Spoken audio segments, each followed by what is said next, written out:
just so happy about it. Obviously, we've had the Mosconi Cup. You'll have watched that. What can we expect with the Reyes Cup? What's it going to be like? What do you think? Well, I think I'm gonna be the Jason Shaw of the team. Oh, I don't know. I like that. I don't know, because if you can see, the Asians are like more and more relaxed, and we are more quiet. But I think I need to step up for this one. Yes, you're going to step up. Absolutely. I Like just want to ask you one final question, because early on in that match, we saw you limping a little bit. You seemed to hurt your leg. What was that, and is it okay now? Yeah, is it okay now? I was just trying to reach the shot. It was too long for me, but when I put back my feet, I was just a missteps, but it's okay. Good to hear that you're all good to go for the semi-final tomorrow. Now, we do still have another match coming up, and it is a mouth-watering encounter between SVB and FSR.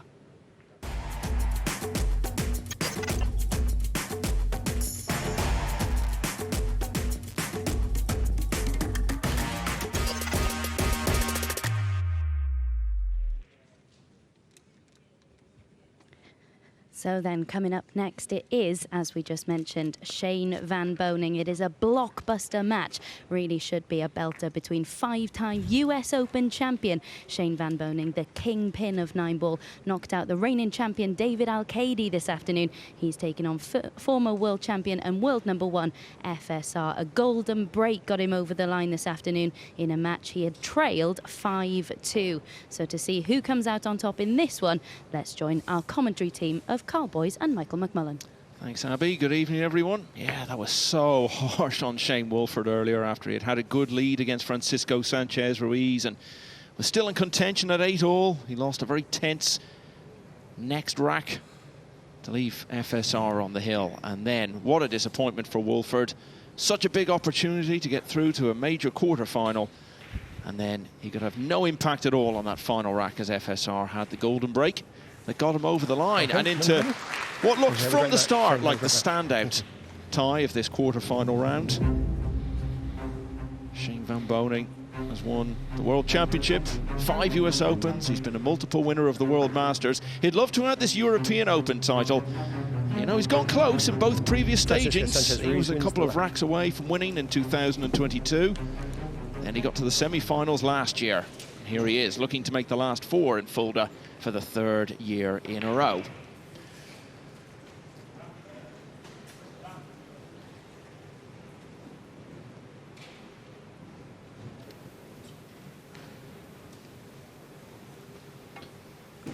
Rare smile from Shane Van Boening at the table. Thank you. Normally all business. So it is, as Abby said, FSR versus SVB. And these, you might say, are the initial exchanges.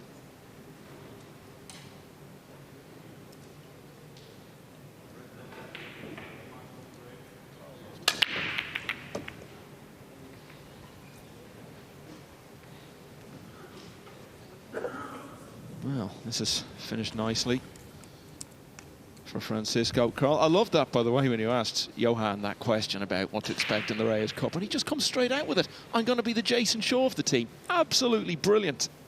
Wasn't expecting that answer at all. He's very sort of quiet and reserved, especially to what we see on the tour. I'm sure back home when he's with his friends, he's probably a different character, but definitely give us a little insight into what he's going to bring.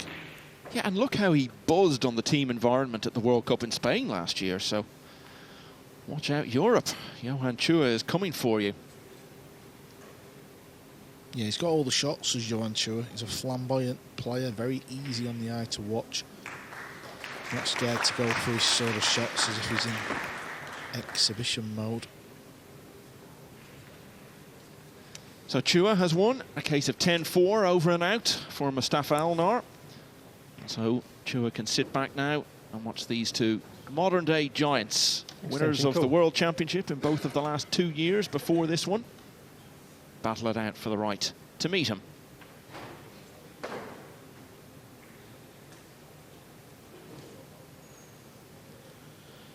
Ruiz was very close to a golden break in rack 1. He was tracking, it just got flicked away. I think he's going for the 9 here.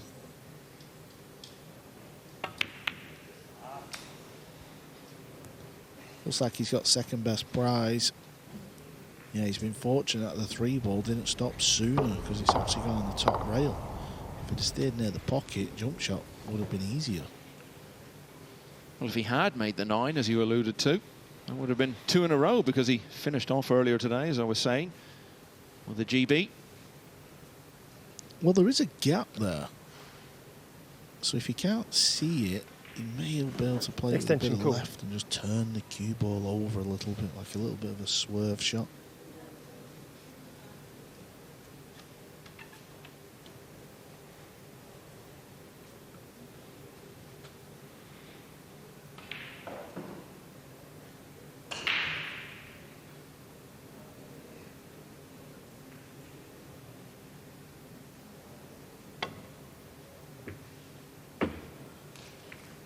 I'll tell you what, that is a very good shot.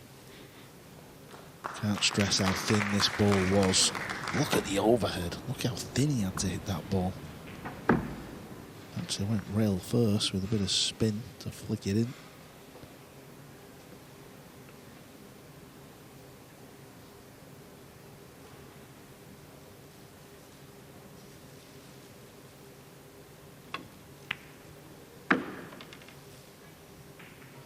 Shane Van Boening just turned 41 years of age. He's number 10 in the world rankings, which might seem surprising.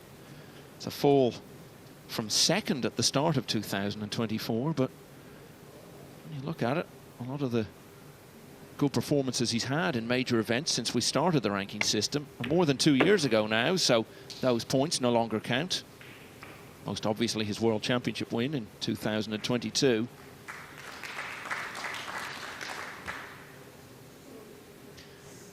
Now, there is another quarter-final in progress, also just getting started, and starting in fine fashion for Daniel Maciol. Had that incredible comeback earlier, 7-1 down to Dennis Graba of Estonia, ended up winning it by 10 racks to 9, and he's won the first 2 against the American Skylar Woodward. And, of course, we'll keep you right across that match throughout the rest of the evening. Means that Maciol has won, what is it, 11 of his last 13 racks now across a couple of matches. Maciol might not be known to our TV viewers, but he's known around Europe. Okay, answers on a postcard. What shot has SVB tried here? I think he actually played this shot at the UK Open against Tyler Steyer. It's an unusual safety. It's like a really hard bank shot. He was trying to get it back on the bottom rail in the middle. He's underhit it. Yeah, that was a great match, that. Van Boening seeing off his fellow American star in a hill-hill finish to get through to the last 16, then lost to Eklund Kachi.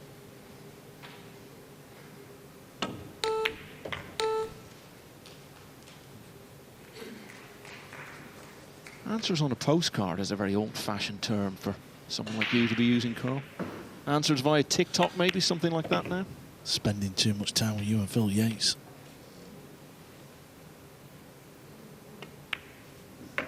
So, Francisco Sanchez Ruiz went for the early win, didn't get it. He's got it in more conventional fashion in the end. So FSR leading 1-0. Now, let's get over to this Fillers Junior Open final. So this is a hill-hill finish going on here. It's 8-all.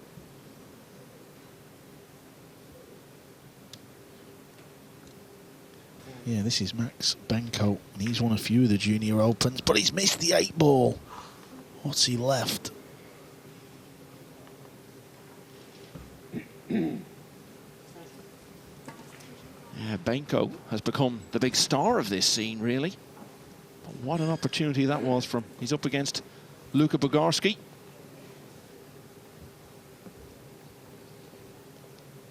And we're going to stay with this big moment in these young men's lives.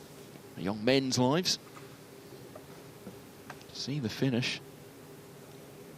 Left-handed player as well, and he's missed it. He's going to finish up in a similar position. So the juniors are fighting it out here on the 8-ball. Just 2 balls remain, and it's this young man here who has achieved a lot on the junior circuit.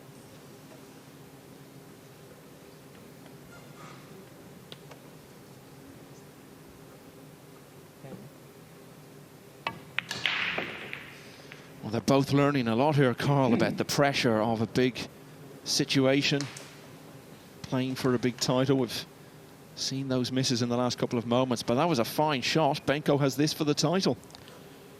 He isn't scared of showing his emotion at all. If he pots this, we might hear some noise. It's a little bit of a stretch.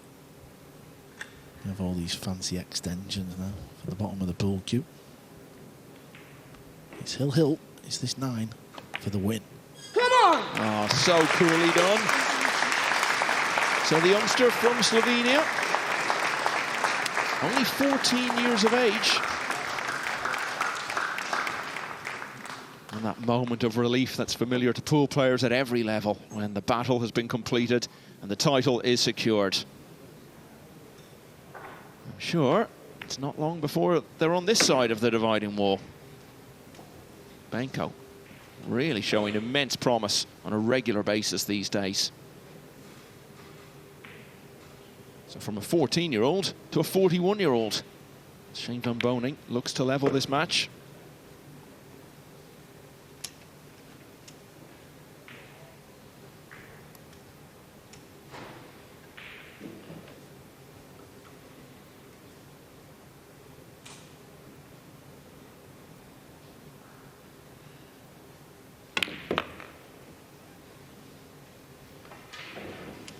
Yeah, that will do. It was all about getting the cue ball back into centre table area. Leave yourself a shot on the 8 ball.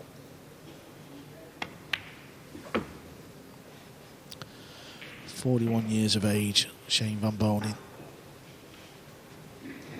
He'll be in many people's eyes the GOAT, the greatest of all time. He will definitely be in that debate.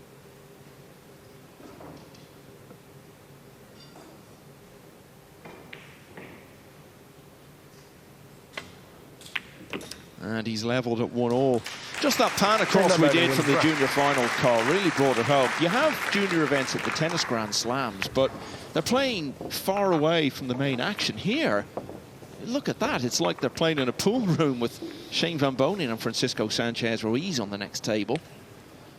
What an incredible experience and opportunity that is for young players to have, to almost literally rub shoulders with their heroes. Yeah, in the very same arena, as you said, Michael. And I'm sure some of these youngsters, they've got the favourite player, haven't they? And, you know, we've had a few junior opens now, so maybe they've managed to speak to their idols and maybe had a few pictures and whatnot, but truly is fantastic. Yeah, the Fillers Junior Open, hosted by Joshua and Pia. Van Boening has his own junior event that runs alongside the US Open. That was the original one, starting a couple of years back.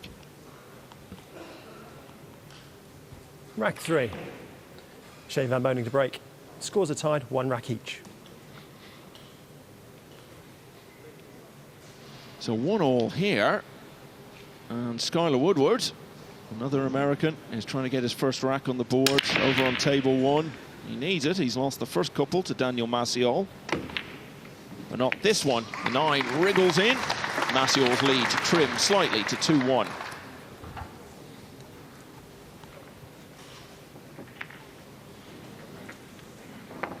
Didn't make the 1 in the side, Van Boening. The 6 has fallen, and he's got a bit of a look at the 1. I was just thinking about the juniors still there, Michael, and if you remember at the World Championships, we had the Saudi Junior Open. Felix Vogel won that one. He also played here, but he played in the main event. And he had a couple of close matches. My memories, I can't quite remember who he played.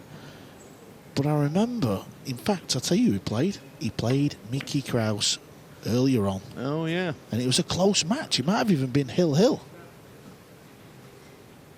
So this is the presentation. Joshua Filler, so disappointed to exit the tournament, the main event earlier today. His wife Pia, who we saw playing in this tournament. Indeed, she had a match on the main table. And they are so thrilled to be jointly hosting this junior tournament. He's almost as tall as Joshua. He's only 14. Then again, Josh isn't much older.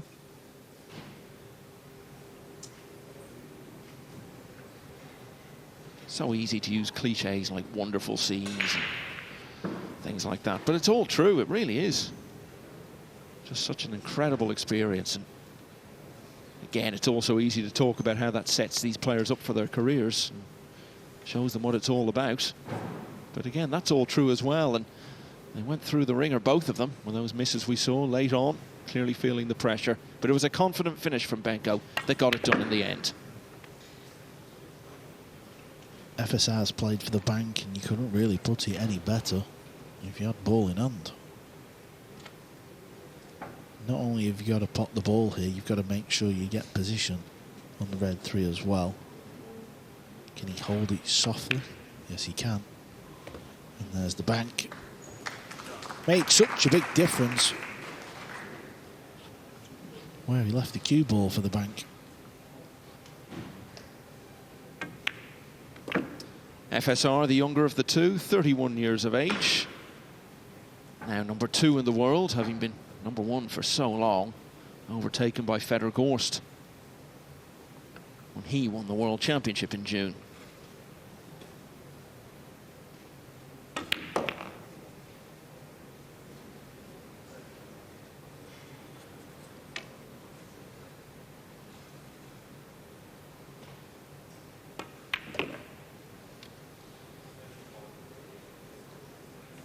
This was the stage at which Sanchez Ruiz fell in last year's European Open. Beaten 10-9 by his great mate, David Al-Qaedi.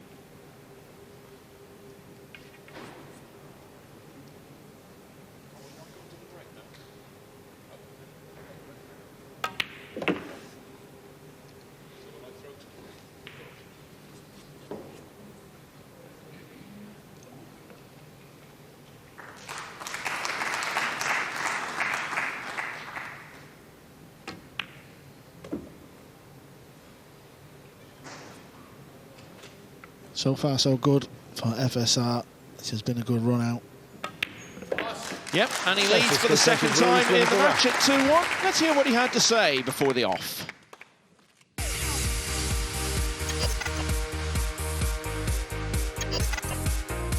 It was really intense. I mean, he played really good.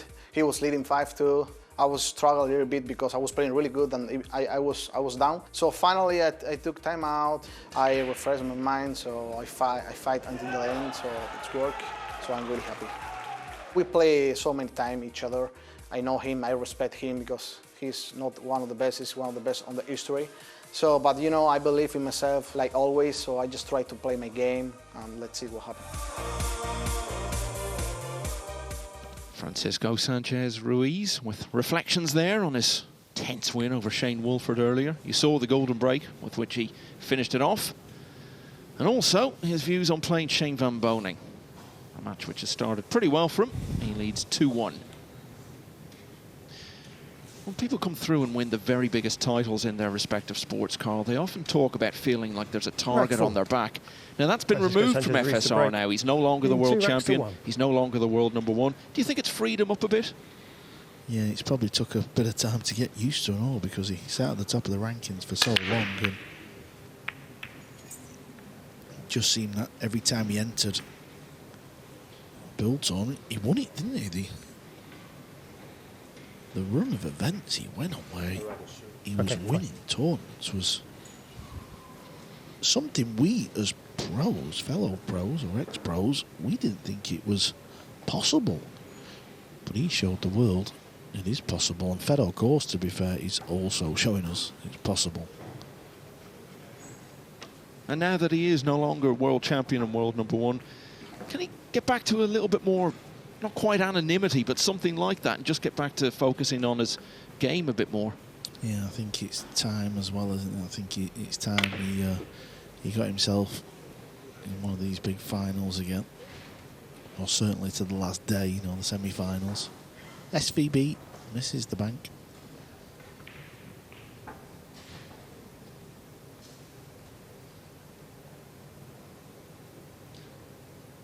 Daniel Maciol on the other side of the arena is at the table with a great chance to lead 3-1. Yeah, you said earlier on that he might not be that widely known. to the general public. And that's absolutely true. But he's been sort of quietly building a consistent record on the tour. He was in the last 16 of 3 of these big Matchroom Open events last year. It looked like his run was going to end there again earlier on today. And here he is in the quarter-final, and there he is on the other side of your screen, closing in and leading by a couple of racks again. Only 24 years of age, Maciol.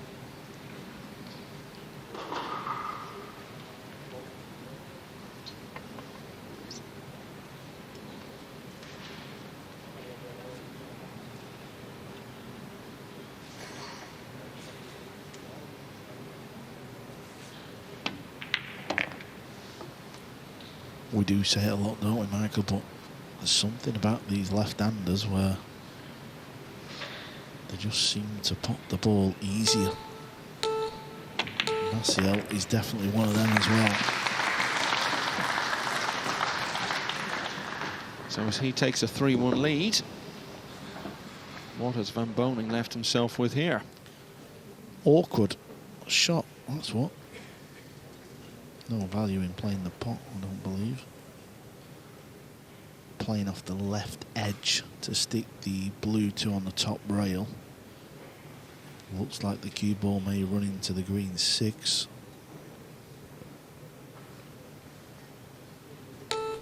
Extension called.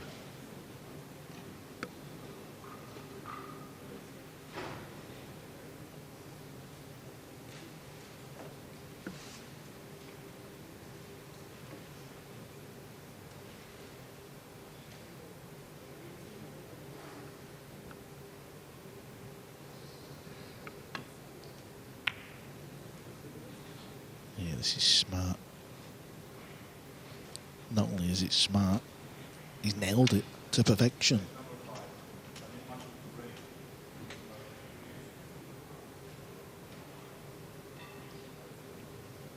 Match earlier today against Shane Wolford was the closest one that Sanchez Ruiz has had this week. Extension through call. undefeated in the first phase, as it were. Was pushed, though, to 9-6 by Labanot Markaj, one of the 2 Kosovo players who made it to the last 32 in the second of those 3 matches. And then once he got to single elimination, beat Max Lechner, just as he did in the US Open final the year before last. Pulled away at the end to see off another former world champion in Niels Fyen. And then that match just dripping with drama and tension earlier today against the young American Wolford.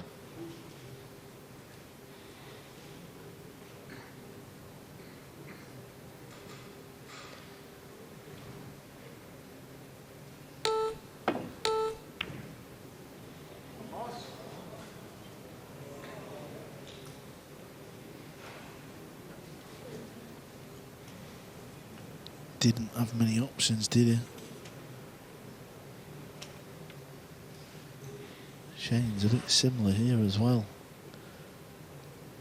Rail first, potting the 2. Doesn't look like he's going to get on the 3. Cue ball may hit the brown 7 as well. And it has done. But at least he's still at the table. The worst case scenario there would have been the 2 ball stayed over the pocket.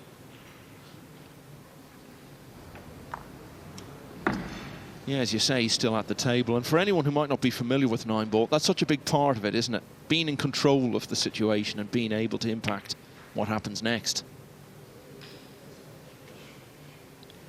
Yeah, even there he didn't have any, great hook to play. He's just played a containing safety, hoping to get back to the table with something a bit easier.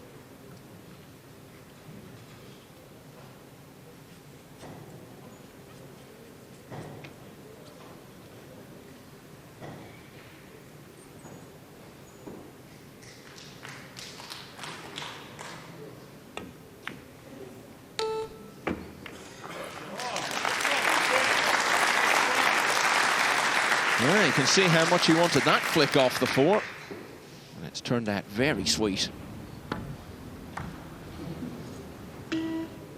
Great pot. Went in very clean as well, didn't it? He's looking good. I know it's still early days, but he's got that little spring in his step that he often does. Yeah, and which maybe was missing just a little bit in recent months, when there were some signs I felt in his body language that he felt he needed to prove himself all over again and underline his status as the #1, and maybe now that's gone. It may have its advantages.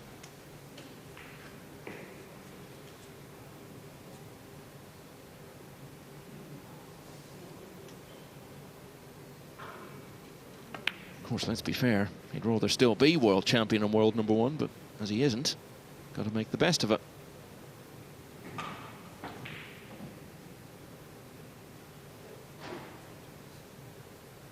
Went out in the last 64 of his title defence in Jeddah, beaten by Mickey Kraus, who's making so much noise here. Early exit also from the other big Matchroom full field event this year, the UK Open. Went down to Petri Mäkinen in the last 32, although that result looked a bit better once the Finn went on to reach the semi-finals. But he only got through his first match in the World Masters before being hammered 10-1 by Copigny in his second. And although he made the final day of the Premier League, he ended up finishing in last place of the half dozen who got to that decisive day. So this, his first really good run in a Matchroom event this year.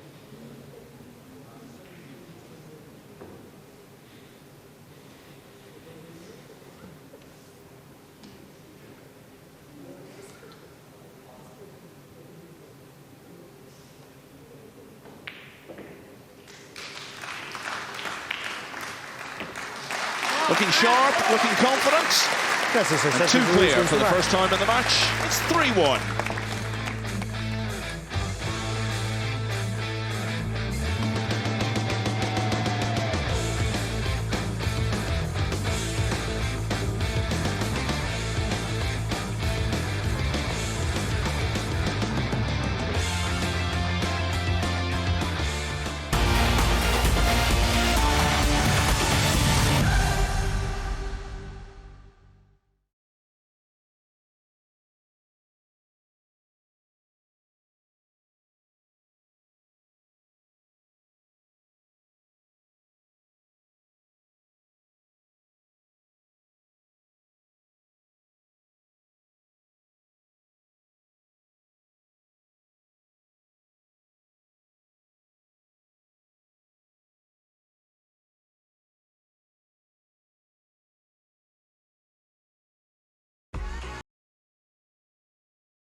Saturday night in Fulda at the European Open. Shane Van Boening has become a fixture in the latter stages of this event. Runner-up in its first year, semi-finalist in its second.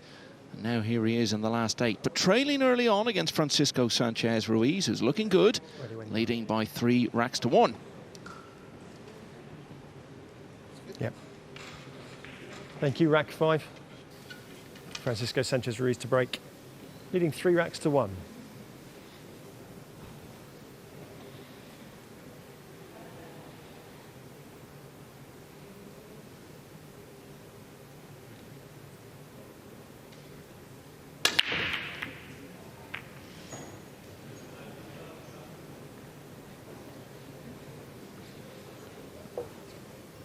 Yeah, this is on the other table between Woodward, this year's USA Mosconi Cup captain, who beat the world champ from 9-5 down. He won the remaining 5 racks. But things are not going too good here, Michael. Yeah, looks like he's going to need a big recovery in this one as well, because Daniel Maciol is off to a flyer and a couple of balls away from leading 5-1. Both of these players were well behind earlier today. Maciol, as I said earlier, trailed Dennis Graba 7-1.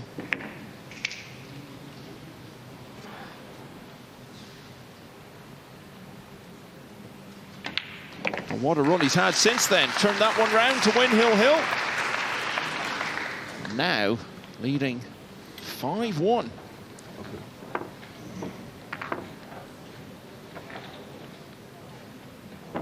Back to the main table. FSR coming up dry. Real surprise Shane didn't have a go at the combo there. I'm not saying it was easy, you know, it wasn't. But usually he's a very attacking player. Yeah, I thought he might do that as well. Why do you think he might have turned it down? I think just because the distance, it wasn't set, he had to make it, but the pockets are playing a little nippier, so obviously the combination's got to be more accurate, but it's not like Shane Van Boening at all, and now he's in a spot of bother.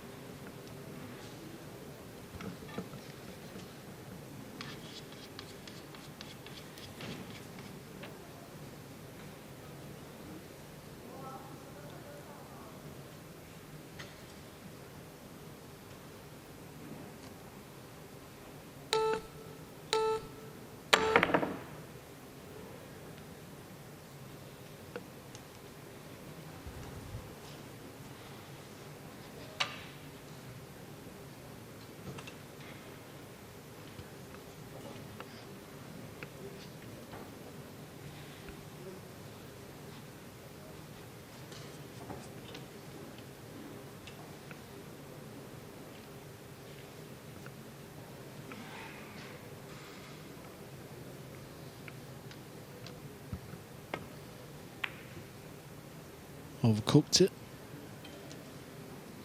Did play the pot. Both of these players were involved in a final last Sunday. Sanchez Ruiz beaten by Naoki Oi for the title at the Helsinki Open, a ranking event.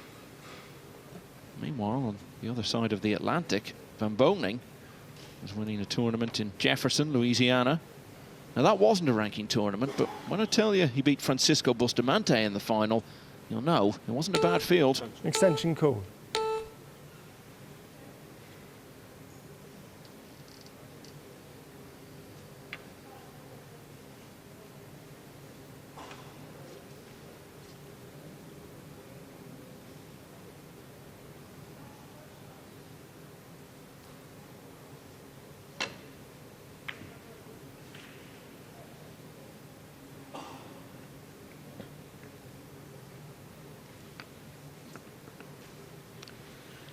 Obviously he's not got the hook, but Ruiz has got a long pot and you've got to be hitting centre pocket.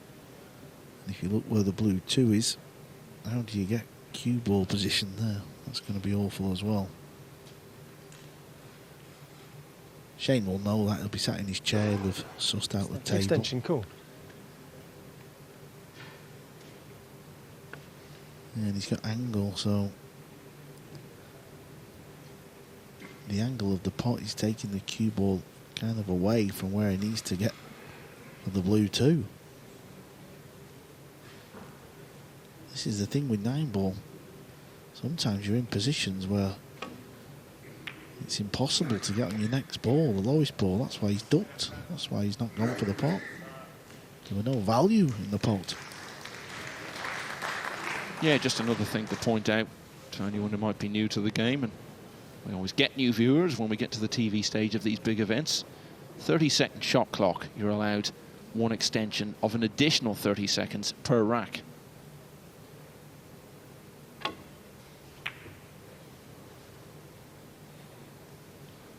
Fundamentals of the game, if you're not familiar with them either.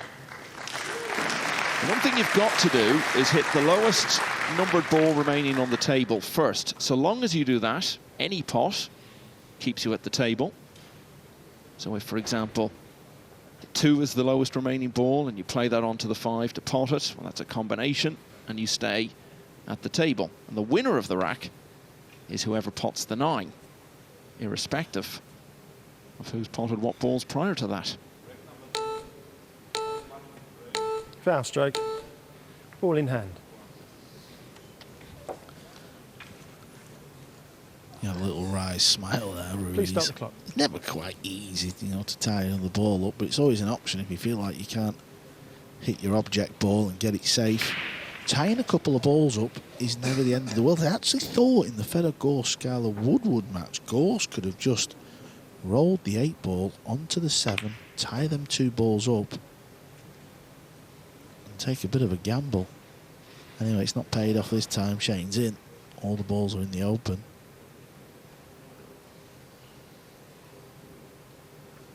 I know I say that a lot about the balls being in the open, but in practice, you clear these up every time. Talked earlier about Sanchez Ruiz and how his last match was his closest so far for Van Boening. That actually came before we even got to single elimination against Gary Wilson. Pushed him to 9-7. He'd won his first 2 matches prior to that, dropping just 2 racks in each. And since we got to the final 64, it's been relatively straightforward.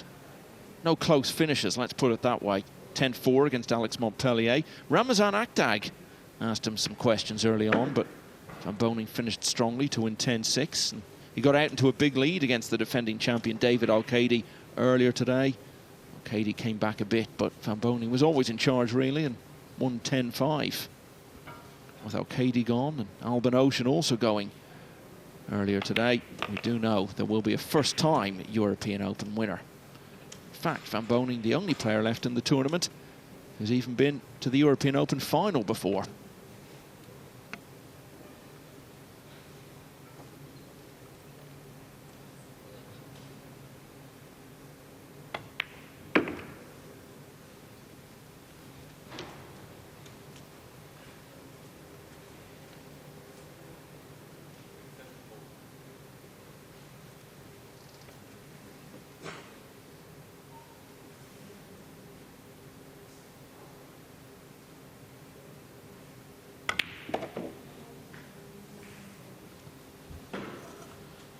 I wonder how many racks of 9-ball Shane Van Boening has played in his life.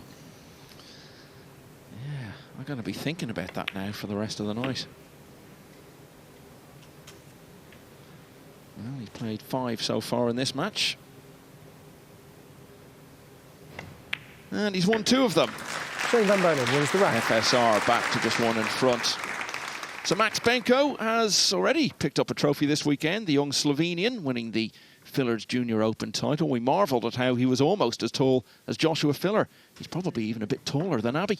Yeah, he certainly is. Max Benko, our first winner here in Fulda this weekend. How special did it feel playing in that final out there?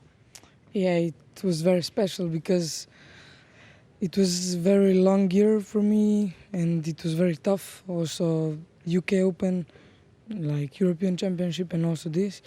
And it was very tough because of the very tight pockets. So it was like very, very tough for me to win. And to come through a hill thriller as well. How nervy was that final rack? Yeah, it was quite nervous because I was leading 8-4 and then he played actually perfectly and I didn't have any role, and then it was 8-8 and in 8 heel, it's anything is possible. And of the players on the main tour, who would you liken your game to? Who would you say you're most like? Joshua Fila for sure, And why is that? because I like the way he's playing, like he's attack, he likes to attack and like he's very good, I like him. So it must have felt very special winning that tournament in front of him and getting to speak to him afterwards. Yeah, it was one of the special moments because I like the Fulda championship a lot, and last year it wasn't meant to be for me, so I'm very happy. And hopefully we'll see you on that main table very soon. Very best of luck going forward. Yeah, thanks. Imagine being able to go on live television and talk like that at the age of 14. So impressive.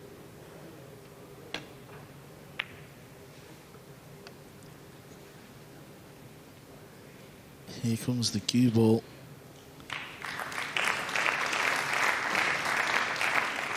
Very good line. And just one final line about Max Benko. It was very close in the final, hill finish. But he had played 5 matches to get to that final and lost 5 racks in total Extension, across cool. them.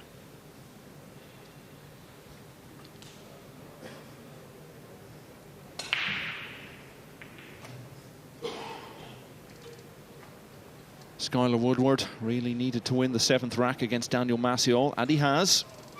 The pole still in command, though, at 5-2.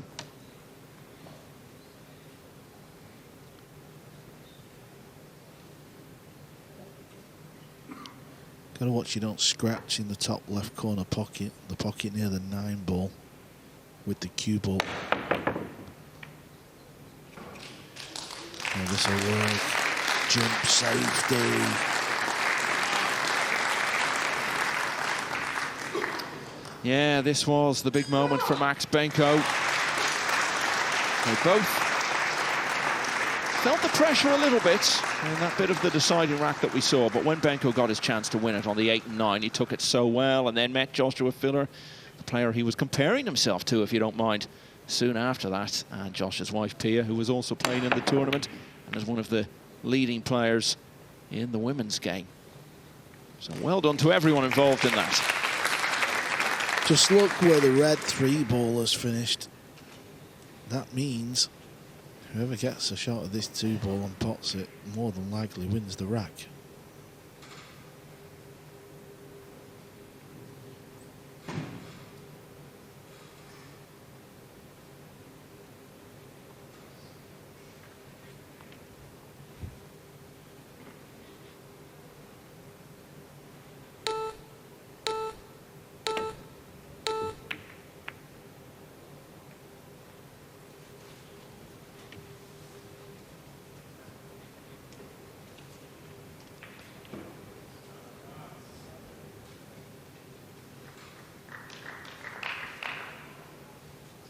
I've noticed the logo, FSR 91 on his back. That was the year he was born.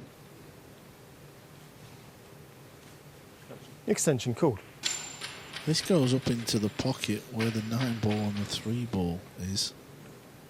But he's got to draw the cue ball off the right hand side rail, just above middle, in between the brown ball, like you can see. Oh, he might go forward off 2 rails, actually. Let's have a look. Yeah, so it's the first shot I thought, and he's made it. Now he's got this combination to tie it up.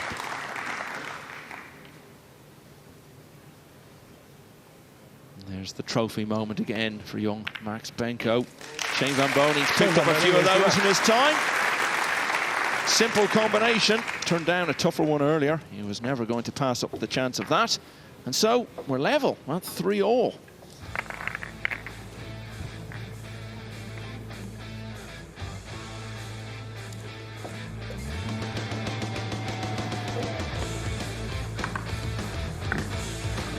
The winning combination. And we'll pick things up from there in just a moment. It's a race to 10.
An early finish to rack 6 with the 3-9 combination, completing Shane Van Boning's recovery from 3-1 down against Francisco Sanchez Ruiz to all square at 3-all. Shane Van Boning to break.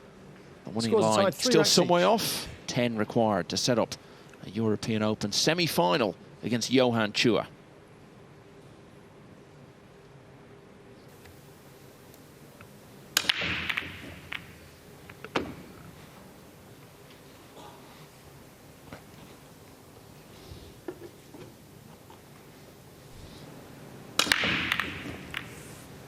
Not bad at all.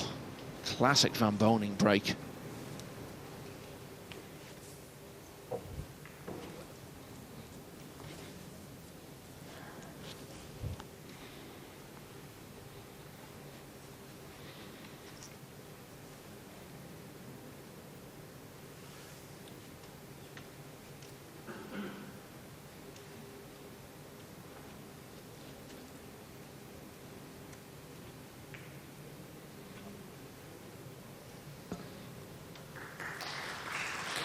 Doesn't have much angle to work with. Stun with right and spin, I think he's playing. Yeah, trying to spin over. Oh, he's done well. You could see what he's had to do to the cue ball just to leave himself this shot. You were wondering in the last rack how many racks Shane Van Boning has played. Actually, it was the one before that, wasn't it? What I'm wondering there is how many times did that cue ball rotate before finally coming to a stop. So we've not had a break and run from either player yet. This could be the moment.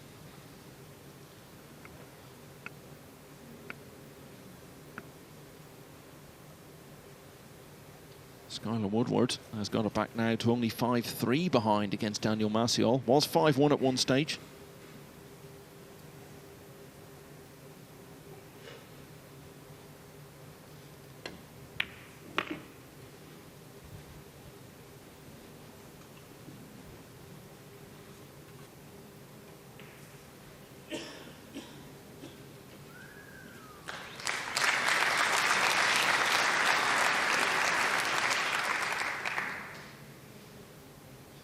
Applause from the other table where Woodward has just put Maciol in a world of trouble early on in rack 9.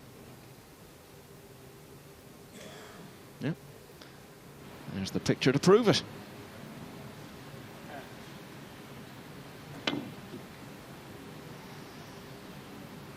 Oh.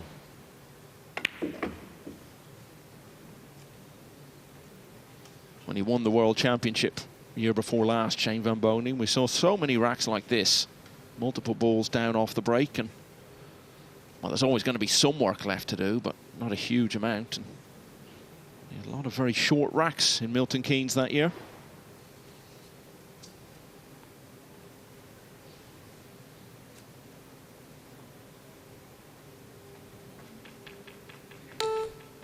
Extension cool.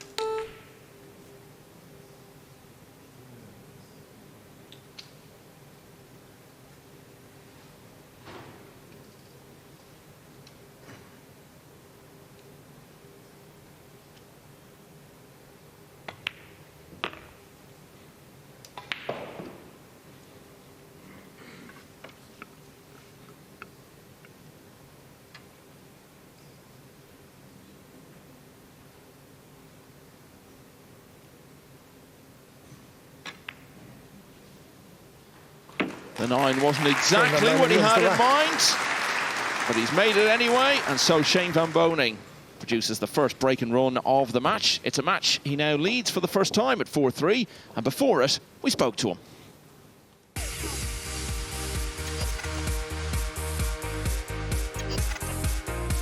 I'm feeling pretty good, and you know, trying to do one ball at a time, and it's been working pretty good. Just got to keep it going. Try to get into the Final Four.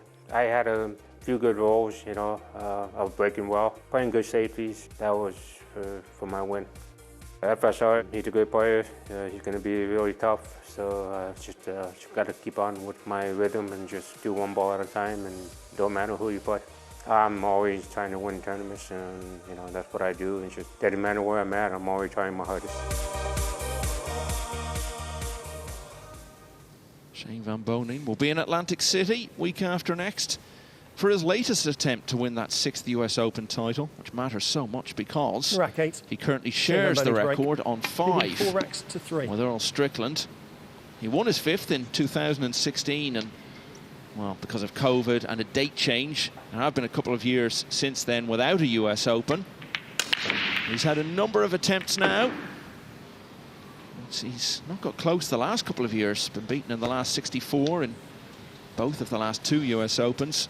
He'll have his latest attempt to claim the record all for himself in about 9 days' time. Meanwhile, Skylar Woodward, the dream still of winning just 1 US Open title. He's going along nicely, was 5-1 down to Daniel Maciol, but that's 3 in a row now. He'll be breaking in the next rack, looking to get level. Francisco Sanchez Ruiz travelled to Atlantic City last year as the defending champion, and it was Maciol who ended his title defence in the last 32.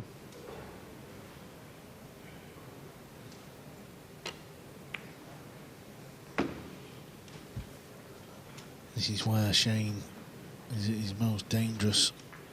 Winner breaks. This is where he excels.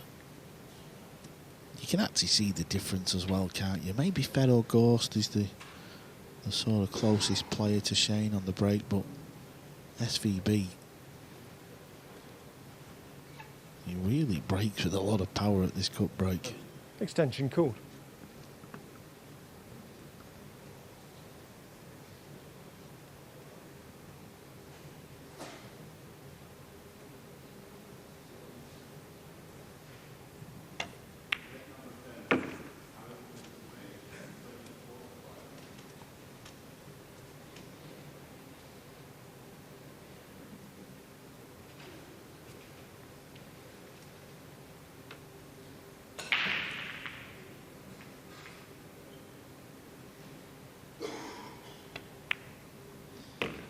Yeah, that US Open campaign I talked about last year, he had that tough draw against Chang Young Lin, having had to go to the loser's side following a very surprising defeat to Marco Teutsch. There were a number of times in 2023 when Van Boening went down to eyebrow-raising reversals.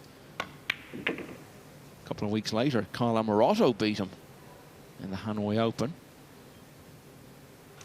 And again, although he got through on the loser's side, had a tougher draw in single elimination and came up against Alban Ocean in the last 32, who knocked him out.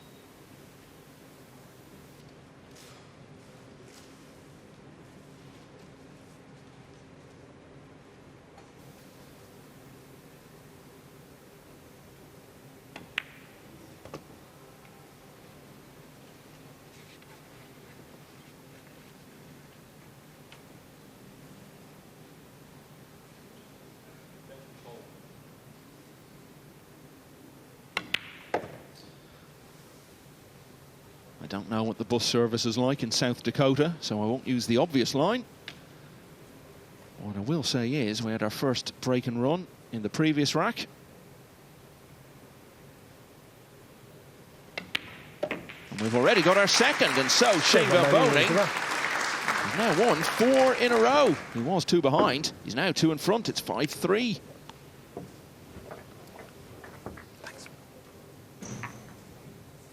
Yeah, the US Open has really been his tournament. Won it for the first time when he was only 24. As I said, 5 times in total he's won it. Surely still got a few years left to claim that historic half dozen. Now, Daniel Maciol was in control against Skylar Woodward at 5-1. Only 1 in it now. Woodward came up dry in rack 10. He's got a bit of a conundrum here, Carl. Kicking at the yellow one. Yeah, he's going below the pink four. Loads of left spin. Watch the cue ball off the rail. Oh, he's missed it altogether. Okay. Foul. And look at the way the balls are spread. This is the chance Maciol needs to reassert control. Van Boening has really taken the upper hand on the main table. No one in the side this time. But you can just hear the break, can't you, Michael? You know, we're set up on the the balcony and we've got earphones on and it's still a thunderous thud. It literally rings around the room, and he's got more chance of potting more random balls if he misses that one ball in the side. You see it a lot. Yeah, it's like planned chaos, and it works well for him.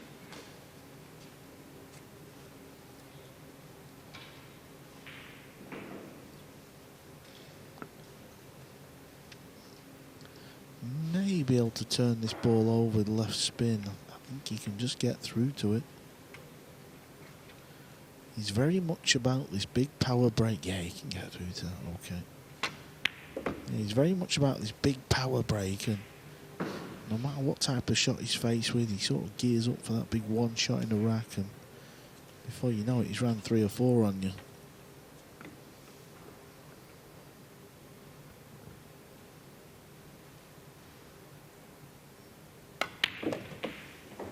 He has won a matchroom event this year, won the Premier League for the first time. In fact, became the first player in the tournament's short history to win the Premier League in his home country. And that was a very significant tournament for him back in 2022, because you have so many matches there, and maybe a chance to try out a few things, particularly that year, because it was only a few weeks before the World Championship, and he was working on new things, and you could see how well he was breaking in that Premier League the year before last, and carried that into the World Championship. It was just such a bedrock of his success. At last winning the world title, having been beaten in the final on 2 previous occasions. Went out in the last 16 of this year's World Championship in Jeddah back in June to Wojciech Szewczyk, who went on to the last 4.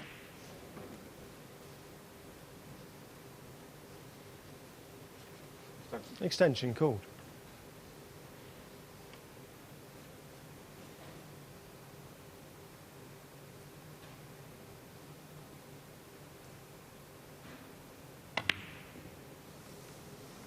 I was just about to say, there can't have been many instances this week of someone putting together 3 break-and runs in a row. And he goes and does that. Yeah, look where it hits. It's just far too wide. Has he been fortunate? There's a better look. Look, yep, too far. Gotta get more central of the pocket. Extension called. That will frustrate him. Maciol pots the 9 down the rail to go 6-4 up over the US Mosconi Cup captain. Yeah, Maciol edging ever closer to a semi-final clash of 2 of the most promising young European players. He and Mickey Kraus, both still in the first half of their 20s. Where's this ball finish? He can shoot it up into the top corner, which he will do. There's no way he's going to try and attempt the middle from there.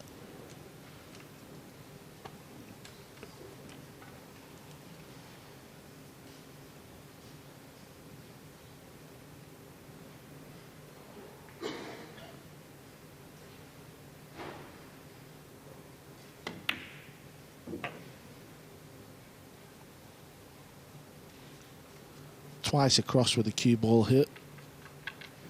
You can't just sort of roll it in and hold position, so it'll come back over to the left side of the table, then back over towards the brown 7.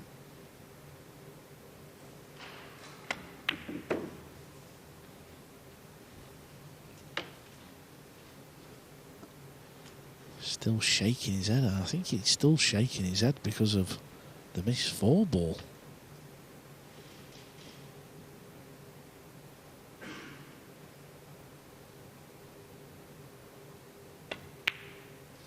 Yeah, he does his share of head shaking generally. I think it just reflects the perfectionist within him and the immensely high standards he expects of himself.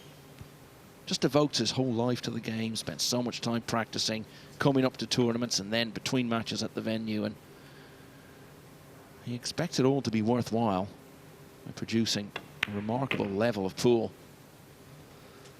And he's going pretty well at the moment. Yes, he had that very unexpected miss on the 4 in the side. But he can forget about it now because it hasn't ended up costing him. Van Boening makes it 5 on the spin. Starting to pull away here. 6-3.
Francisco Sanchez Ruiz was getting that old familiar spring back in his step in the early stages of this European Open quarter-final. And he led Shane Van Boening 3-1. But how things have turned around. It's 5 in a row now for the 2022 world champion from the United States. Shane Van Boening now leads 6-3. 6 racks to 3. 10 secures a spot in the last 4.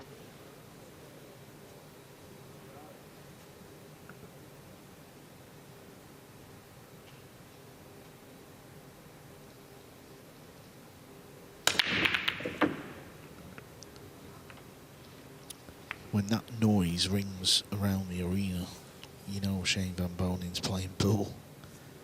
He's something totally different. He's the only player on tour that breaks this way. Have another look. And again, Maciol, the one's not disappeared, but it is a random ball.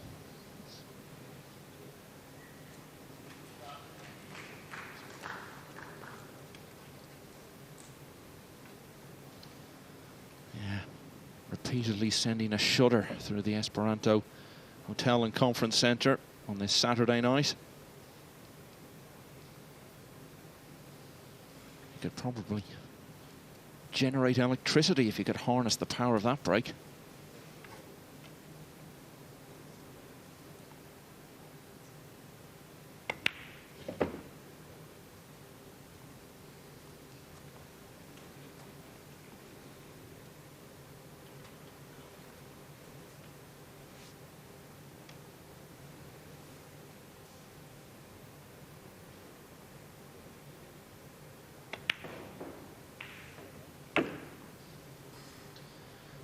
Talked about that US Open record he's chasing, still looking for number 6. He's got various other records. He's generally regarded as the leading money winner in the history of the game, although it's impossible to say that with certainty because of the variance in how records have been kept over the years. And one record he's definitely going to break, I think we can say this year. He will be the first player to play in 18 Mosconi Cups. Currently shares the record on 17, and well, he's going to be in the team. He hasn't qualified yet. And even if he doesn't, he'll get a wild card pick, I think we can say that. But remarkably, Carl, he's still won fewer Mosconis than you. He's only been on the winning team 3 times. Yeah, I'm sure that's not a stat you want reminding Extension, cool. about.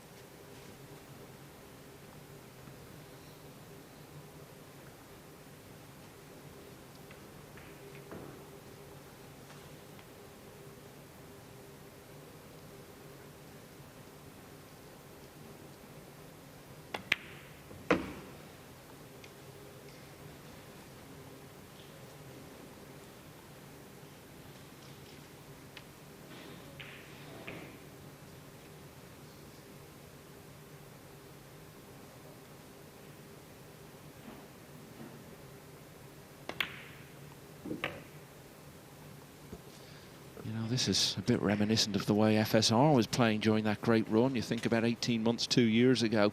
Seemed to be so many times they would just have this relentless, repetitive running through a rack with ruthless efficiency. Yes, it was broken by that missed 4 in the side for Van Boening. Knowing him and his perfectionism, that's probably still what he's thinking about. And really, what he should be reflecting on is the fact that this is going to be half a dozen racks in a row against the number 2 player in the world.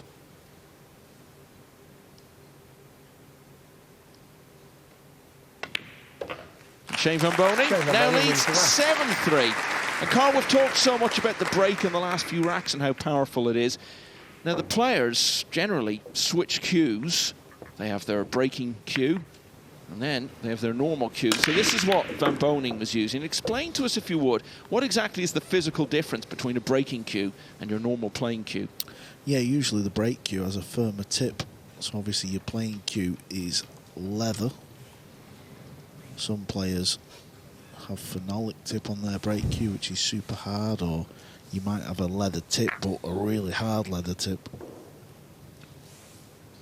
So does the cue tend to be the same in all other respects? Is that the only difference, or are there other variations between the two? No, we see Maciol here, incidentally, looking for 7-4. Yeah, sorry, Michael. Yeah, not really. A lot of them, you know, try and mimic the pool cue to a degree. They might have a fatter tip on some of them, but it also preserves your playing cue tip as well. Thank you, rack 11. Shane Van Boening the break. So Daniel Leading 7 Maciol racks only to needs 3 more to make it to the final day. So does Shane Van Boening.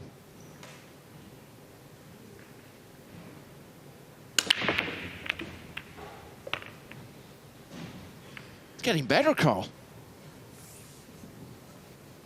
Now you can see he's putting the jump cue down, going back, as we said, to his playing cue. Could have had a better result, though. Yeah, Shane as well. He's played many a tournament just breaking with his playing cue as well. Probably feel he's getting more power with his break cue, though. You know, Daniel Maciol there, he's got to be the most underrated player in the game, because he's been in a quarter-final of one of these events before, the UK Open a couple of years ago. Last year, he got to 3 Open event last 16s, and he wasn't just squeezing through with easy draws. He beat Shaw in Spain, he beat Ocean here, he beat FSR in Atlantic City, and here he is closing in on the semi-final, and yet we don't talk a great deal about him.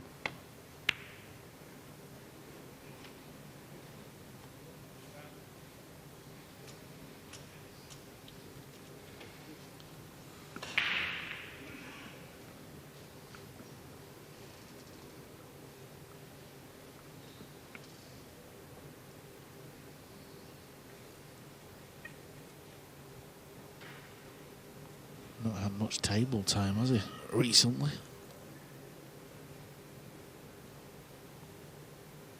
It's been a bit of a spectator. He's had the best seat in the house, and now he's got to try and play a kick and stick to a degree. When I say kick and stick, I mean just keep the cue ball in this little corner, and hopefully the red 3 ball finds a little gap and goes back up towards the top of the table for distance.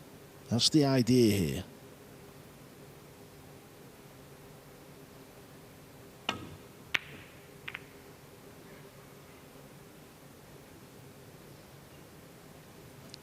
It's not worked out how he would like, but believe me, these are not easy when you're behind them, but it is a chance for SVB. He's got a long pot on the red 3.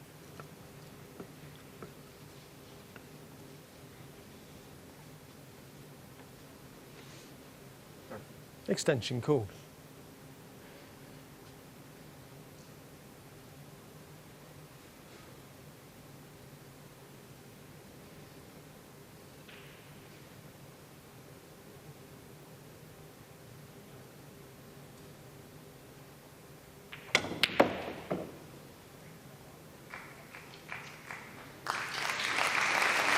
Another thunderous noise.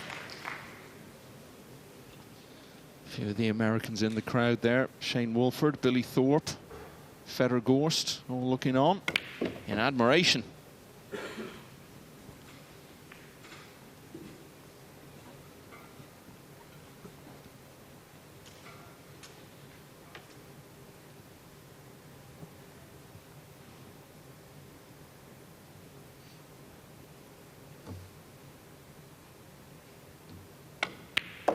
Such a culture of that in the game, Carl, and it's different to most other sports where players who do a lot of travelling around the world, when they go out of an event, they get off home as quick as they can, but there's such a culture of actually staying around and enjoying the rest of the tournament. Mickey Kraus, well, he's definitely staying around. He's got a semi-final tomorrow. I think he said in the interview he was off for a practice. Well, now we know. He wasn't quite being truthful with us. But what a run he's having. Knocked the defending champion out of the World Championship. Won a ranking title in Romania. Having a great run here. So why shouldn't he relax on a Saturday evening here in Germany?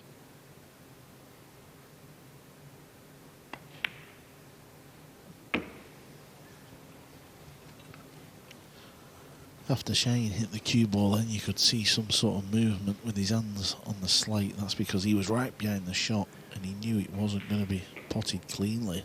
Skylar Woodward, rather. He's not going to give up. That pulls him just 2 behind.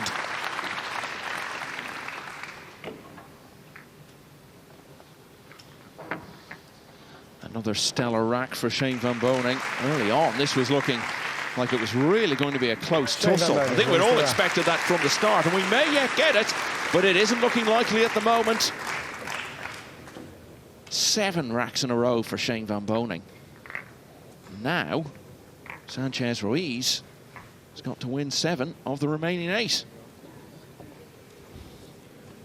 Mickey Krause has had another great day. Raced out into that big lead over Ko Ping Chung, and he was put under a bit of pressure by the US Open champion. Krause managing to hold off his more experienced opponent. All 3 Ko brothers made the last 32. Ko Ping Chung is the last to fall. This was, I don't know, maybe about an hour ago. And of course, I hope he's looking up at the screen and can see that. A moment he'll love to relive. Yeah, he's enjoying those memories. It had already been a very productive day for him because earlier on in the day he played the 2-time world champion Albin Ocean, past winner of this title, beaten by 10 racks to 2. Mickey Krause, the coming man in this summer of 24. Van Boening only needs a couple more now. Foul stroke, all in hands. Well, we talk about the chaos and the balls flying around the table and a random one falling in here and there. I guess eventually, if you do that, it's going to be the cue ball. All in hands. Yeah, from time to time, the cue ball will find a pocket. It seems it's found the pocket at the right time for FSR. What's he got in the bag? He's 5 behind. He's got ball in hand.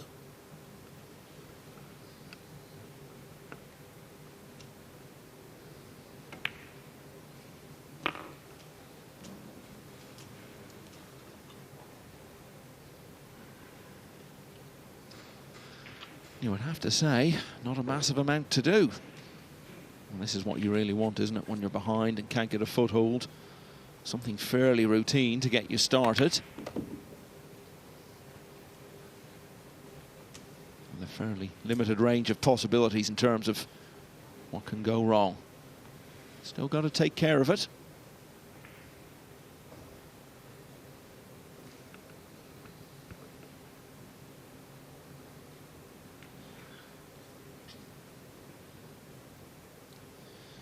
Past meetings between these players in big tournaments Extension, cool. to some extent tell the story of FSR's career, because played Van Boening in the World Masters back in 2017 when Van Boening had won it for the last 2 years, and the first round the American won very easily, and then won comfortably again when they met in the International Open, an event not quite on this level but pretty close to it.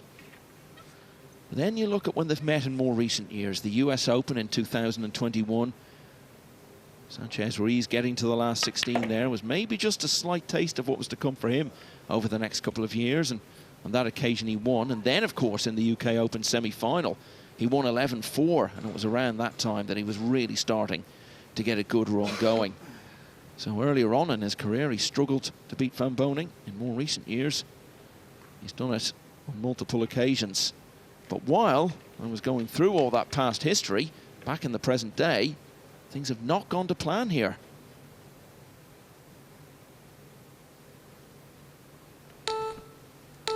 Jumping over the 9. Has he fluked it? He hasn't.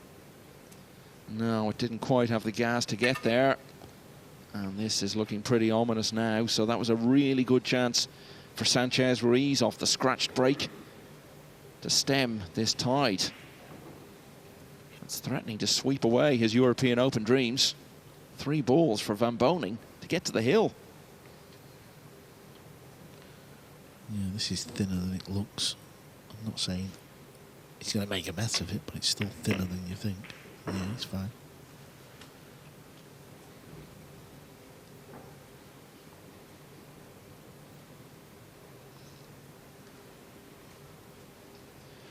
Now Daniel Maciol, as you can see, is a ball away from getting to within one of the hill.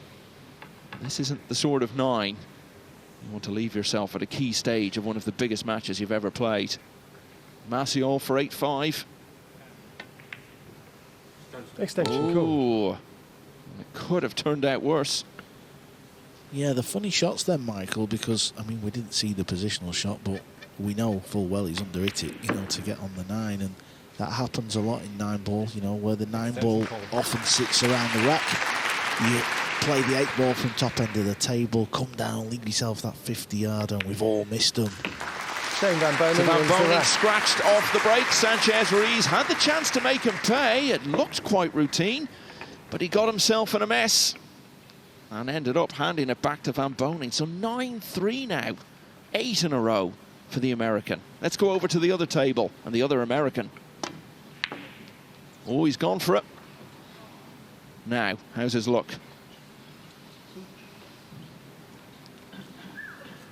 Well, if the cue ball and the 9 would have clattered, Maciol would have had an easier shot than this. 8-5 or 7-6. This is what this 9-ball means. Going for the bottom left pocket. Can he slot it home?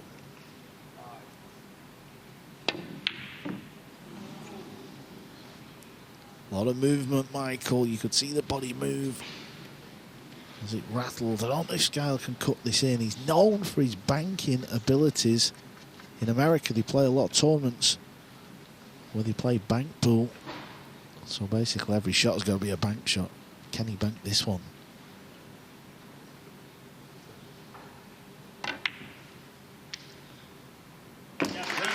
Take that to the bank any day of the week. So Skylar Woodward was well behind early on against Daniel Maciol.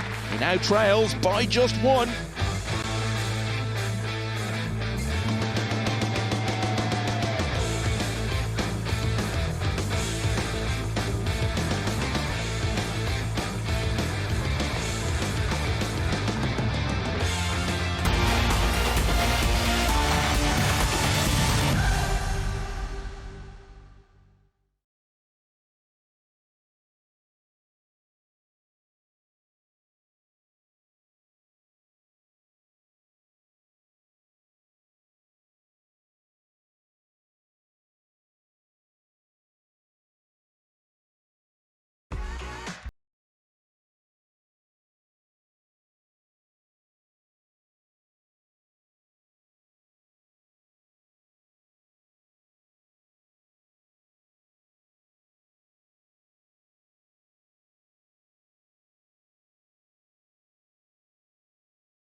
This was Thank you, looking rack like 13. being a very big night for Francisco Shane Van Boening to Sanchez break. Ruiz when he led 3-1 On the in the hill, early leading 9 stages of racks this to 3. quarter-final. He hasn't won a rack since.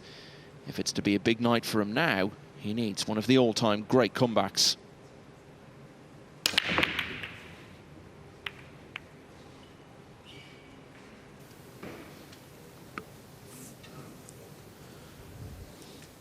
Francisco, he's not done just yet. He's back at the table off a dry break. Yeah, first time all night Van Boening hasn't made anything off the break.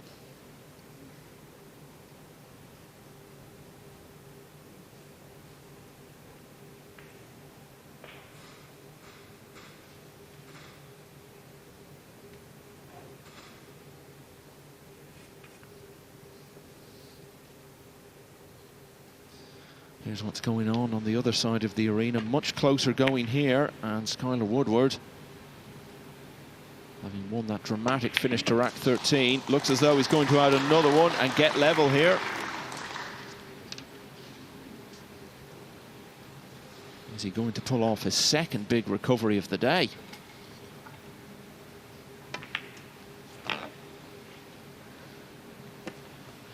This is good to see because we're so used to seeing SVB, the lone American, at the latter stages of events. So the fact that they've got 2 Americans left in the quarterfinals, looks like SVB's got 1 foot into the semis. Can Woodward join him?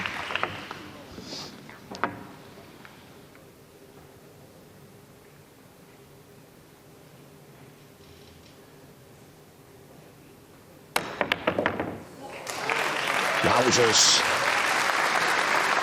He never leaves you without one of those, does he? There's always a great moment to remember, one that captures the attention of everyone and just looks wonderful in slow motion. Yeah, all 5 of the American Mosconi Cup team from last December were in the draw for the European Open. Tyler Steyer had to pull out, particularly disappointing for him after winning those 2 smaller events in the US. But of the 4 who did make it here, they all got to the last 16.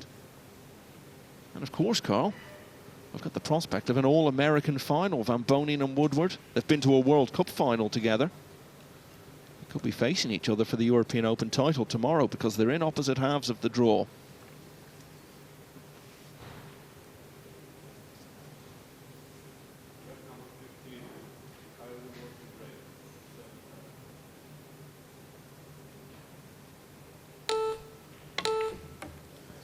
Overdone it. It's no good. And this has got to be one of the greatest comebacks in the game's history. Has got to begin for FSR.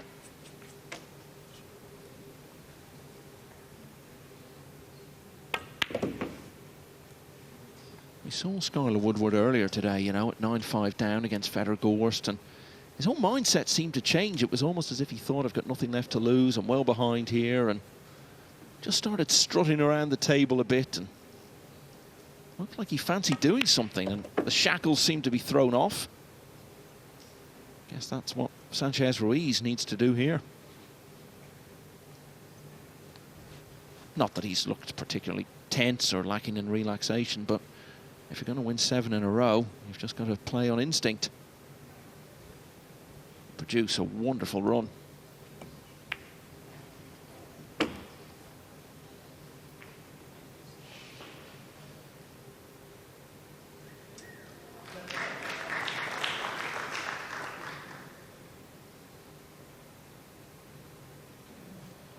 Woodward is at the table with a chance in the next rack as he looks to go in front against Maciol. Extension, cool.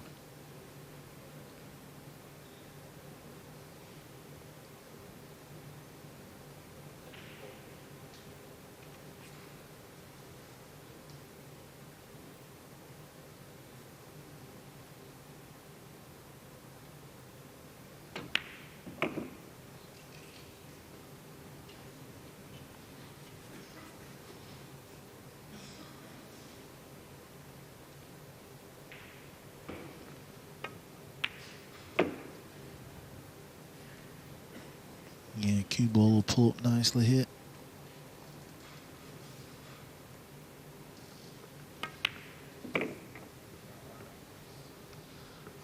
Well, the last rack Sanchez Ruiz won was the 4th. He finally snaps his losing streak in the 13th, and he's still in this match.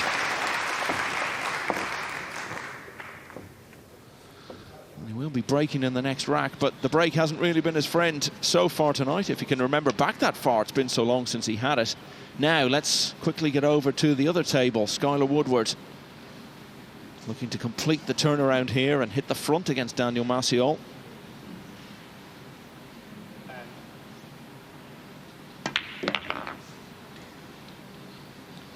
Landed a little low here with the cue ball.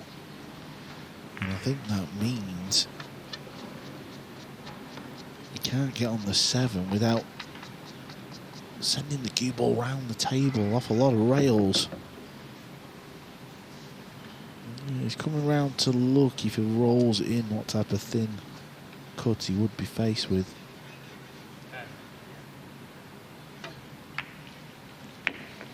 Yeah, he could have swung it round. Decided it wasn't for him. He's going to back himself for this thin one. Usually very reliable at this type of shot. Ruiz to break. He's 9-4 down.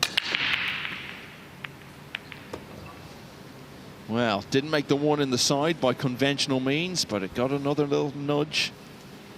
And he's got to look at the 2. So this is okay. And Woodward's made the 7. He's going to finish nicely on the 8.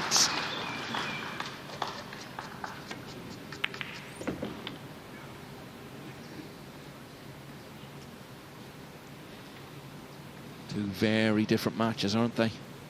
Maciol had the big lead early on. Woodward has really transformed that one. Van Boening has just had this amazing streak that's put him on the hill, but Sanchez Ruiz still punching out there. And Woodward has punched in the 9, powered it in. So now he's in front and only needs a couple more to get through to another major semi-final. Was in 2 of them in the Matchroom Open events last year. Both times it took the eventual winner to knock him out.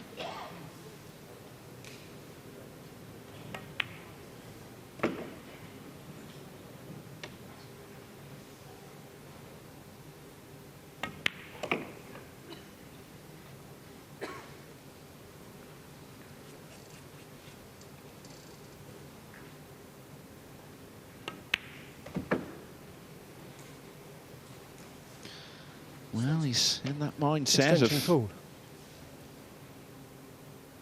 just playing as well as he can and seeing where it takes him. Francisco Sanchez Ruiz. And where it's taken him there is his first break and run of the match. So only a few minutes ago it was 9-3. It's still a very long road back, but at least Sanchez Ruiz has now got a foothold in his quest to win 7 racks in a row. It's been a day of big comebacks. Skylar Woodward and Daniel Maciol both had one in their respective matches earlier today. Woodward is now breaking at 8-7 up over on the other table. He hasn't made the one in the side, but I think he's made something, Carl. You're a bit closer to it there than me. Well, he's actually made 3 balls on the break.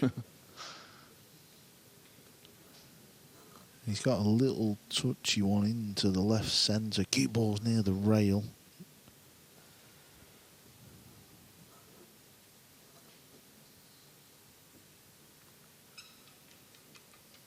Rack 15. Francisco Sanchez Ruiz to break. Trading 9 racks to 5. 2 down, 5 to go.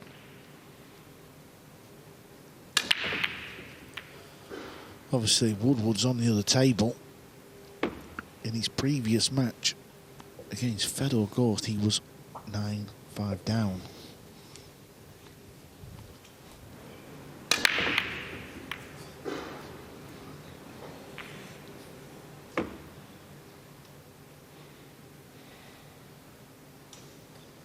Now it's FSR making random balls off the break.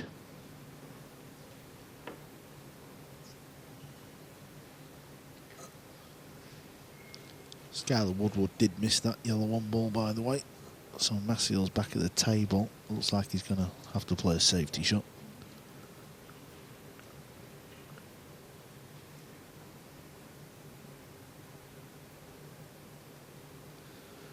Can only presume he can't get through to this potting angle. He'd have been down by now and potted it. So the red 3 must be blocking that route. Extension called. He knows how to make a comeback, Sanchez Ruiz. Think of his run to the world title last year. He was 7-2 down in the semi-final against Mario He. Turned that one around to win.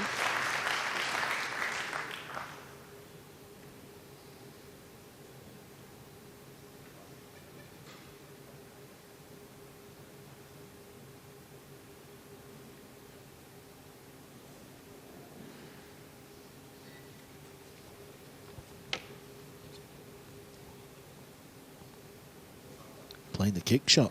He has the option of playing the push, but he's decided he's going full throttle and he's going to try and run some racks. It's got wrong. What's Shane been left with?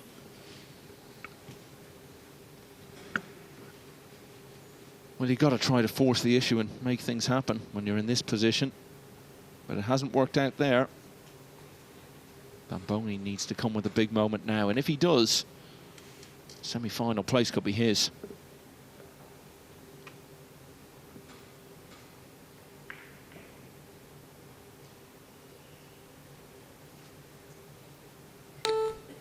Extension called.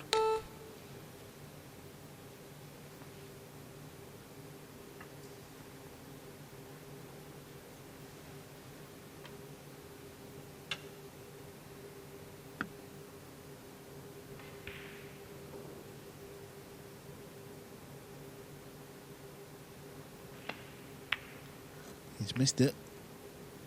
Needs help off the bumblebee. The 9 ball, as we call it.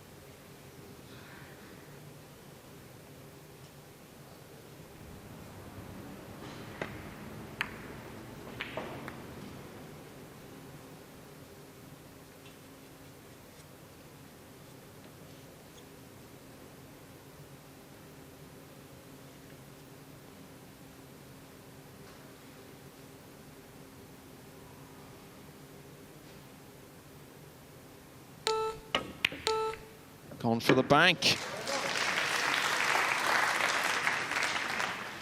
But what do you make of his position on the 2, Carl?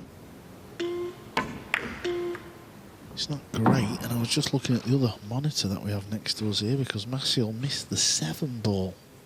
He still landed a little bit awkward for Woodward.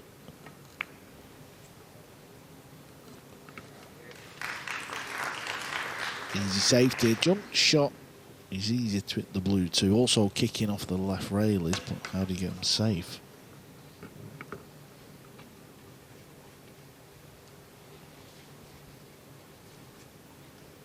This was that very shot I was just talking about. Is it the bank into the top right corner pocket?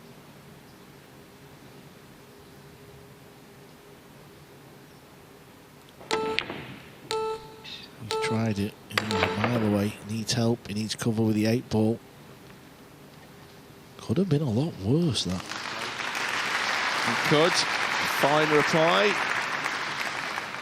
from Van Boening. 2 matches, both heading towards a climax simultaneously here on this Saturday night in Fulda, the penultimate night of the European Open. And just a bit more dramatic tension about the match on the main table now than there was maybe 10 or 15 minutes ago.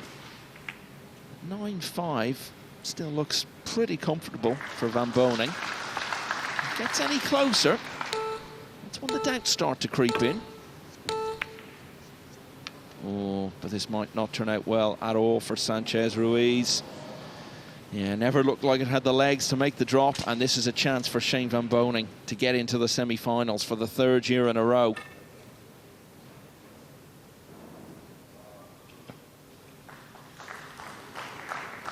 Usually very reliable when he has an open table to win any pool match. SVB usually gets the job done. And if he does get it done here, overall, he will be able to go to bed tonight reflecting on a very accomplished performance.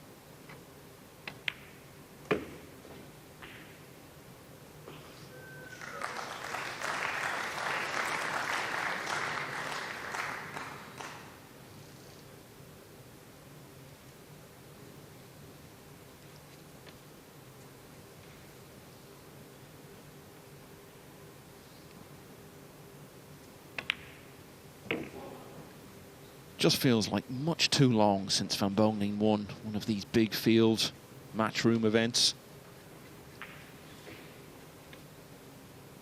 If he can get the job done here and carry this sort of form into tomorrow, he must start the day as favourite to end the wait. But how about that, Carl? Yeah, didn't quite get on the 6 ball how he wanted, so still work left in this match, and believe me, 9-5 can soon turn into 9-8. It can soon turn into 9-8. And it looks as though it's certainly going to turn into 9-6 now. Well, it was all about the previous shot. It was a test on the 6 and playing that under the pressure that's just started to build. It's a unique sort of pressure when you just start to have those feelings that a match that looked to be all but won could slip away from you. And this is routine stuff now for the Spaniard.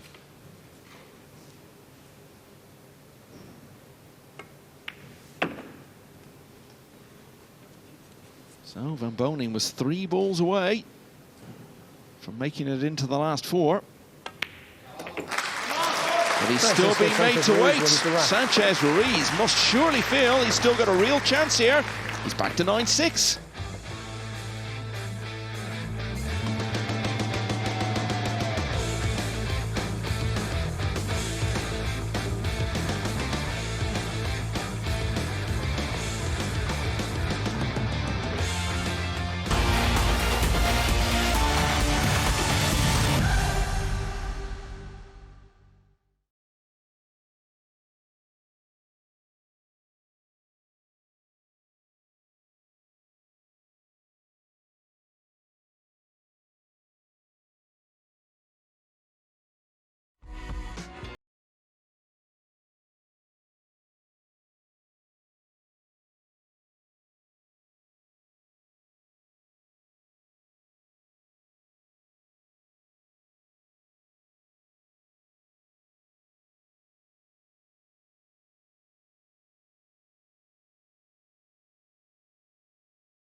There may still be plenty of pool left to be played here.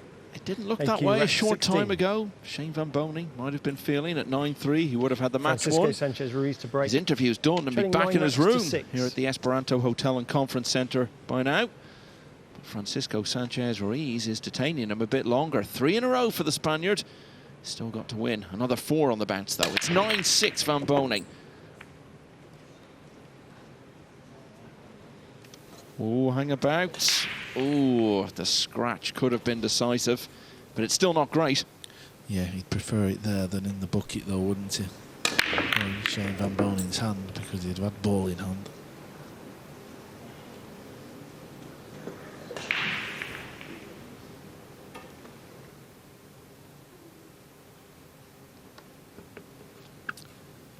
Decision time at 9-3. He may have been sat in his chair thinking, I'm done. Quarterfinals for me. Game over. Tournament over. But now at 9-6, it's only 4 racks.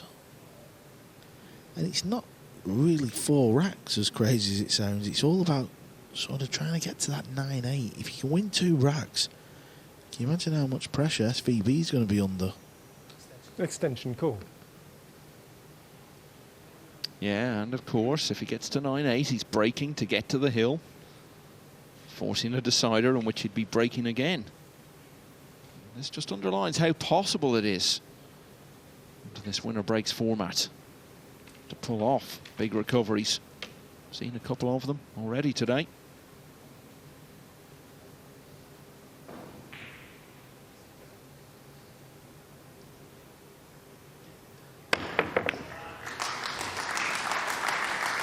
Another chance in open play. I think that was pushing the ball out a little bit too much for me. It was a very low percentage jump shot, and he may pay the price. We see it in other Q sports when players are well behind in matches. They decide, right, I'm just going for everything. Do you think that's what he's doing here? Yeah, I think he is. I think maybe he feels like he's also slightly second best when it comes to the push out and the thinking side of 9 ball. I mean, he might not do. It's 8-all on the other table between Skylar Woodward and Daniel Maciol, and the pole has just given up ball in hand, I believe, to Woodward. Yeah. So a chance for the American Mosconi Cup captain to get to the hill there. Extension called. What was it, 5-1 he was down early on in that? Yeah, 5-1 down. Funny really, because both of them players have had big comebacks in their last 16 matches.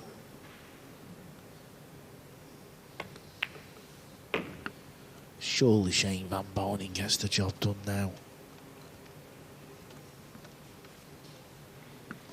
But no one ever said surely, did they, Carl, about something they were actually sure about?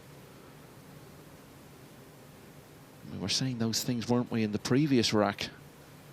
Left himself the tough 6, and he was playing it under a bit of additional pressure because of the fact that a match that looked to be all but done and dusted was just being thrown into a little bit of doubt. But he can forget all about that if he takes care of these 4.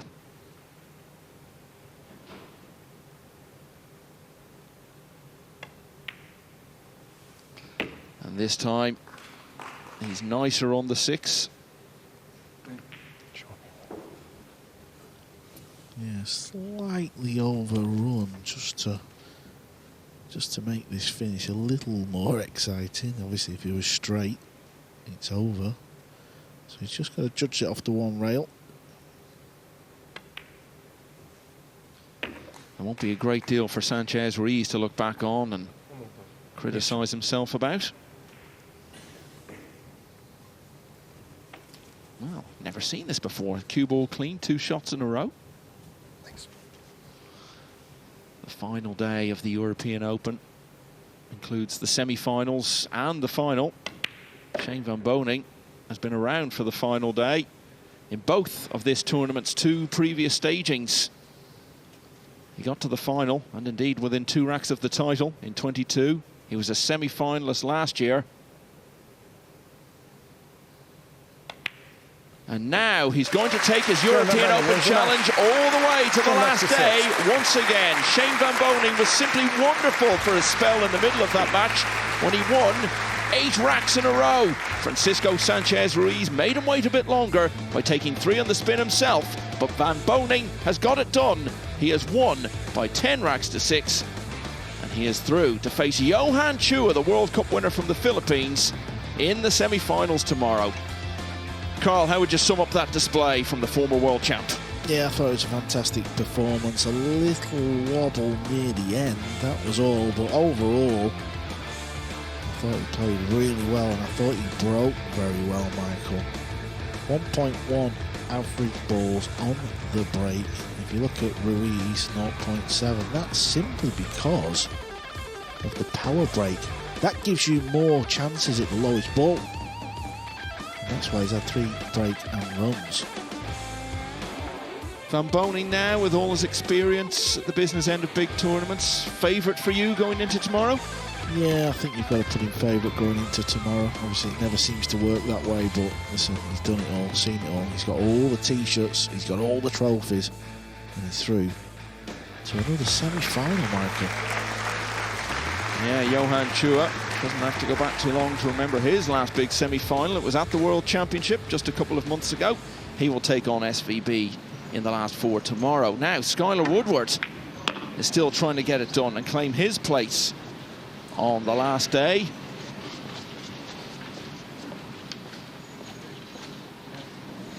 It's a routine 9. And now Woodward is on 9. So closing in on a place in the semi-finals. Another American is already there. That's Shane Van Boening, and he's with Abby. Yeah, Shane, early on in that match, it looked like we were on for a really tight tussle, but you really pulled away in the middle spell of that match. You must be really pleased with how you played.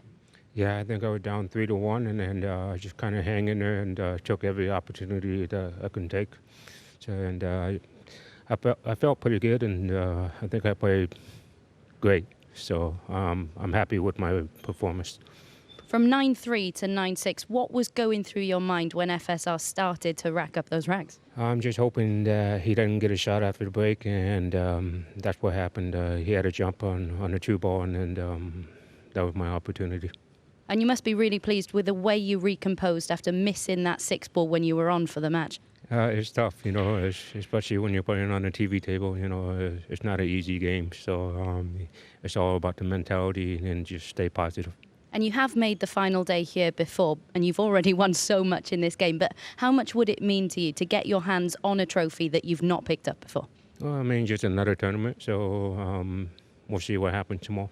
Very best of luck tomorrow. Right then, let's get back to the action. Yeah, and the remaining action is going on over on table 1, where Daniel Maciol has got a chance here to take us hill-hill. Straight back to the action, right at the business end. Can Maciol tie it up? He's already had a hill-hill against Dennis Grabe. Is he about to face another one? It was a dry break from Woodward in this rack, what got Maciol back to the table.